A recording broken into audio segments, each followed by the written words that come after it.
উনাকে ঈদের জন্য কোনো বন্ধ কোনো কিছু মানবো না। আমরা ডাইরেক্ট চাই কালকের ভিতরে ফাঁসি দিতে, উনাকে উনার ওয়াইফকে দুজনকেই আমরা চাই ফাঁসি দিতে। এই যে আজকে যে এখানে হচ্ছে, আমরাও ভাড়া বাসাতে থাকি, আমাদের নিজের বাসা নাই, আমরাও তো এক জায়গায় ভাড়া যাবো, তখন উনি যাবে না? উনিও তো আমার বাচ্চাকে ক্ষতি করতে পারে। আমরা চাই তারিক জিয়া উনাকে ফাঁসির ঘোষণা কালকের ভিতরে দুক।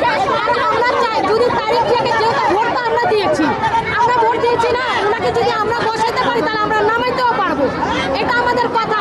কিন্তু ওনারা চাই ফাঁসি দিতে, আমাদের বাচ্চাকে সেফটি দিতে। উনি যদি না পারবে আমাদের হাতে দিতে, আমরা দুটো বাচ্চাকে ধরবো, দুজনকেই আমরা ধরবো, ওনার মা, ওনার ওয়াইফকেও, ওনাকেও, দুজন আমরা শাস্তি দিব।